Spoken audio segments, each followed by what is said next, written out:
M16? They're like, I already got one. I got some stuff in the trunk you ain't ever seen before, buddy. I went on the internet, got me some of that surface-to-air stuff, took it out hunting, got me a moose and a duck at the same time. I didn't even see the duck. Duck was over her. I'm aiming at the moose. Duck's over her. That's my peripheral over her. And the shot went up the moose's ass, and the shrapnel from his antler hit the duck. Duck came down. It was the best damn duck ever, right? So, anywho, I took the subway here this evening. I hate taking the subway because I have a very, like, howdy-doody, kind of mug-me kind of face. No, people tend to mess with me when I'm on the train, you know? So I don't look at anybody when I'm on the train. I just, like, stare at the floor, you know? This is a true story. One night, I'm sitting there. I'm staring at the floor. There's, like, 20 other people in the middle of the train. All of a sudden, I hear this lady's voice at the back of the train. I swear to God, she's sitting there. She's going, ow! Let go of my neck! I swear to God, she's like, ow! You're hurting me! Let go of my neck! And you know, it's like you don't want to look when some stuff like that's happening. You know, you try to ignore it, you're just sitting there going like, settle that. Make it go away. Don't want to see the rest of that. But it just keeps going. She's going, I said, ow! You're hurting me! Let go of my neck! So finally, I gotta look. I look down, I swear to God, man, this dude has got his girl, like right by the back of the neck. He's going, you shut the hell up! You shut up! She's like, ah! Shut up! So I don't know what the hell to do, you know? Because it's like, I really want to help her out, but I don't really know how to fight, so what am I gonna do? I'm gonna walk down the end of the train. 5 seconds later, I'm gonna be going, ah! Let go of my neck! Ah! I was just trying to help! Ah! So I didn't do a damn thing. I didn't. I just sat there. I was like, to hell with her. She picked him. It's not my problem. I don't know if she's into that kind of thing, but... So I was watching a little bit of Oprah the other night. I don't really like that show. My girlfriend likes it, and I want to get laid, so, you know. No, you pick your battles. You know what I like about that show? They always examine relationships on that show. You know what I realized? Whenever they do it on those talk shows, 90% of the time, the dude is always wrong. It's unbelievable. Two people, 90% of the time, guy's always wrong. He's always like, this woman is always like totally innocent, like, I was just trying to make him some chocolate chip cookies, and he didn't think there was enough chocolate chips in the cookies, so he started beating me with the cookie pan. It was horrible. And the guy's like always the biggest moron ever, like, well, what? I wanted some cookies. Now, I'm not saying guys aren't jerks. I'm a good example of one, you know what I'm saying? But women can be jerks, too. They should balance it out. Like, you know what group of women I'd love them to do a show on? Are those 24, 25-year-old gorgeous women who will go out and, like, hook up and marry, like, an 80-year-old rich guy? You ever seen them hanging out with, like, Hugh Hefner? Some 70-year-old guy in his pajamas? Now, if they were just honest about it and were like, look, this guy's going to die in, like, 7 or 8 minutes. I'm going to get a bag of cash and a Lexus. I wouldn't have a problem with it. But they always try and lie and be like, no, I love him for who he is. It has nothing to do with the big yacht. There's just something about the way he drools in his bathrobe as he pushes the checkers along. It's really enjoyable. You just want to be like, lady, you're humping him for his money. See, that's something I could never do, man. If some 80-year-old billionaire, rich old lady came walking down the street, started, like, hitting on me, sitting like, hey there, sonny. You know, started grabbing my ass. Ooh, you're pretty firm. What, are you in the Navy or something? This big lady, get the hell away from me. Right, you're old, you're gross. You know, I'm sorry. I'm sure you were unbelievable back in the 20s when you were doing the Charleston, making beer in your bathtub, but you were at least 4 decades beyond humpable. I'm sorry. No, how do you have sex? I don't understand. How do you have sex with somebody 40, 50 years older than you? I'll tell you the only way you can do it. You know what you got to do? You got to put the will on the headboard. No, so at any point, if you lose your nerve, you just can read some of the stuff that you're getting. You're just sitting there like, oh my God, this is disgusting. What has become of me? Ooh, a house in Miami. Okay, I can stick this out a little bit longer. I guess this isn't as bad as I was thinking a second ago. Nah, I got some issues, I guess. I do. I'm not gonna lie to you. Like, beautiful women. I don't trust beautiful women. I just don't. You know why? Because you know what I've noticed in my life as a man? Beautiful women are only around when you have stuff. When your life is going on, great. They're all over the place. But when you're broke, you can't find a beautiful woman. You're like under a bridge. There's like trolls and ferrets running around. They're just not around. Then the second you get you get a little money, they come out of the woodwork like, oh my God, you have some stuff. Can you buy me some stuff? I want some stuff too. Then the second you go broke, oh my God, I left something over here next to this guy. He has stuff. I've always loved you. No, you know what solidified my issues? This is what solidified it, okay? I was at a Yankees game one time, right? And I'm sitting there. It was like the end of the inning, and Tino Martinez catches a foul ball to end the inning. You know how they always throw it into the crowd? So there's like 100 people going, Tino, ball. There's a beautiful girl sitting right in the front row. Of course. Oh, my God, I have these. I get to sit in the front row. What, this doesn't happen to everybody? So there's 100 people asking for this stupid ball. He walks right up to her. Just hands it right to her. Didn't flip it, didn't toss it, handed it right to her. You know what I'd have to do in my lifetime to ever catch a foul ball? First of all, it would have to be like the 1 in a million chance that the ball was actually hit way the hell up where I was sitting in like the upper deck, which means the ball's gonna be coming in at about 100, 120 miles an hour. So I gotta figure out like which body part I'm gonna sacrifice to slow it down. And then I gotta pounce on it, curl up in the fetal position as 8 guys punch me in the back of the head. And I pray to God that I can hang on until security gets there. And he just walked right up and just handed her the ball.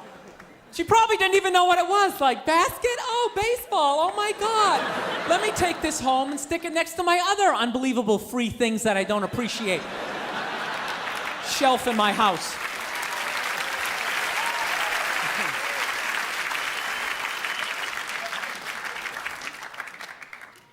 So anywho, I was taking the, I don't know, you know what the greatest thing about this job is? I don't have a boss. That's what I love about this job. I never wanted a job where I had a boss. That's why I used to always work in like warehouses, because my boss gave me a rough time. I could just get on a forklift and just like drive away from him. You know? And I realized I was too stupid to run a business. You know what I mean? I just knew I was never going to be that guy in like, you know, in the big office, big long table going, in the fourth quarter, we need to increase production. Okay, Kathy, you're using a little bit too many paper clips, and we need to just kind of tone that down. I'm not singling you out. We're just kind of... I could never do it. So I realized the only thing I could ever do, my greatest thing I could ever do, was work in one of those cubicles. And I refused to do it.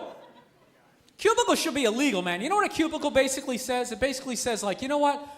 We don't think you're smart enough for an office, but we don't want you to look at anybody. So you're gonna get in there, and you're gonna shut your face. And you just get in there, and you're like hunched over, typing away. Around lunchtime, you pop your head up like a gopher, like, hey, Steve, you want to get a sandwich or something? I said, get in there and shut your face. I was just asking for a sandwich or something. God, I hate that guy. I really hate that guy. It's time to go on the internet and look for a weapon. Pathetic, man. You know what I love about the cubicle? I always love the pathetic attempt to try to make the cubicle like a home. You know what I mean? There's always like a stuffed animal in there, or like a picture of your mom with like her disappointed eyes looking back out at you, like, why have you accepted this as your lot in life? Why don't you have the balls to get up and walk out of this thing? I'm telling you, those people need to be rescued. You ever walk by a cubicle? The person in the cubicle always looks back out at you. Because they're starved for some sort of human contact. They'll just start up a conversation like, hey, is it raining out? I haven't seen the sky in like 6 days. They don't let us look out the windows. So the other day, this is a true story, man. I'm standing there, right, minding my own business. All right, this black guy goes to get on the train, right? All of a sudden, the door's like closed on him. You know when that happens? They kind of open and close. Like, it's like they're trying to like dice you up. So it's like typical New York. There's like 20 people watching, but nobody helps out. Everyone's just standing like, wow, I think it's gonna cut his arm off. So the dude's stuck in the doors. The conductor comes out, starts giving the guy a rough time as he's stuck in the doors. He's going, come on, buddy, let's go. He's like, you're holding people up, let's go. So the dude in the door starts flipping out. He's like, what the hell are you yelling at me for? He's like, I'm stuck in the doors. Then he makes it racial. He's like, I bet you wouldn't say anything to all these crackers sitting over here. And it was like me and 3 other white dudes sitting there. So he gets into it with this guy. He keeps coming back to that point. Like, I bet he wouldn't say anything to these crackers sitting over here. And after like the third or fourth, crackers sitting over here, me and the three white dudes kind of start like looking at each other like, dude, shouldn't we like be getting offended at this point? This is getting ridiculous. I can literally feel the heat from his fingers. He's going, crackers sitting over here. Somebody should do something. But you know what? Nobody did shit. We just sat there and took it. That's what sucks about being white in that situation. There's no unity. There's no brothers when it comes to white people. We are just complete individuals. We don't care about each other. It's not my brother. My brother lives in Ohio. I don't know that guy. I'm not concerned about over here. I'm concerned about from here to right here. Here. That was unbelievable. I got called a cracker for like 18 stops. I'll tell you, that's funny though, when someone gets racial with you when you're white, because you're not allowed to get racial back, you know what I mean? So it's kind of like awkward. The dude's going off, you white boy, you cracker. You're like, yeah, you stupid jerk. No, you can't get racial back, because the second you get racial back when you're white, then all of a sudden they like wheel out that podium and have like that press conference. You gotta be like that guy standing up there going, I disgraced the company. I disgraced myself. I just like to state that there was no air conditioning on the subway.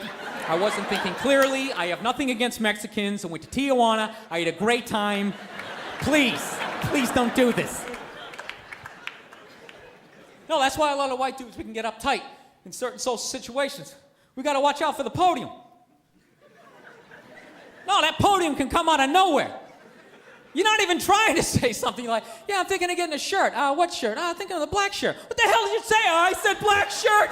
I should have said African-American shirt. I apologize. Please, I need this position. I have a mortgage. Please don't do this. So, anywho, I got a computer recently. That's like one of the biggest things in my life. I'm really trying to get like more like, into this whole technology thing. I'm awful with computers. I'm one of those guys, basically every button I hit on my computer has to like shut down, like regroup, somehow like deal with my idiocy, you know what I mean? Then there's always like some 8-year-old I see later on a laptop like, he's like breaking into the Pentagon, downloading movies that haven't even been made yet. I just got a plane ticket for $6. He just want to like slam his head in the thing. I'll tell you the only thing I like about my computer is I really enjoy spell check. No, I love it. You know what I love about spell check? You don't have to be close to getting the word right. Have you ever noticed that? All you gotta do is just get it like somewhere like within the ballpark of the word. It's almost like your computer can just start guessing like, I don't know, dinosaur? You know, when you're sitting there like an idiot, like, nah, I wasn't trying to spell dinosaur. So then what does your computer do? It starts throwing out like every D word it can possibly think of, like, okay, how about dictionary? Diary, any of this stuff looking familiar? Are we moving towards the goal or away from it? You ever spell a word so bad, though, your spell check has absolutely no clue what the hell you're trying to spell? What do you end up getting? You end up getting like a question mark. You got $1 million worth of technology just looking back at you like, just like, you got me, buddy? Which is pretty amazing, because I have all the words. Yeah, and that doesn't look like any of them. I can't even make a guess that's so screwed up. Would you like pass out and whack your head off the keyboard?